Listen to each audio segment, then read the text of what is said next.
आपलं मत आपण दिलेल्या पक्षाला पोहोचवण्याचं स्वातंत्र्य असावं असा आशय असा बॅनर लालबाग इथं मनसेकडनं लावण्यात आलाय।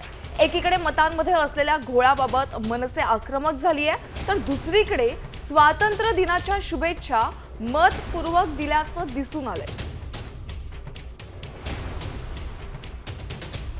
या संपूर्ण घटनेचा आढावा आमच्या प्रतिनिधी वैदेही काणेकर यांनी घेतलाय, पाहूया। एकीकडे मोठ्या प्रमाणात उत्सवामध्ये भारताचा हा स्वातंत्र्य दिन साजरा होत असताना दुसरीकडे मात्र महाराष्ट्र नवनिर्माण सेनेतर्फे लालबाग येथे एक बॅनर लावलाय।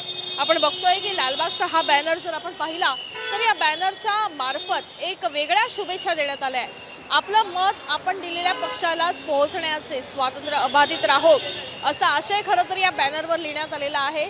स्वातंत्र्य दिनाच्या याच मतपूर्वक शुभेच्छा देखील मनसेतर्फे देण्यात आलेल्या आहेत।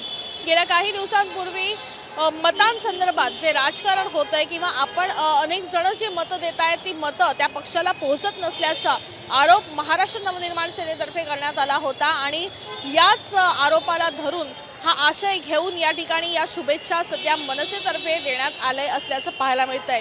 सध्या संपूर्ण देशामध्ये एकूणच मतांसंदर्भातलं जे राजकारण होत आहे या संदर्भात विरोधक आवाज उठवताना बघायला मिळत आहे, तर दुसरीकडे मतांसंदर्भात महाराष्ट्रामध्ये जे राजकारण झालं किंवा अनेकांनी जी मतं दिली ती त्या पक्षाला पोहोचलीच नाही असा आरोप महाराष्ट्र नवनिर्माण सेनेने केला होता। कॅमेरापर्सन अरविंदसह वैदेही काणेकर, साम टीव्ही न्यूज, मुंबई।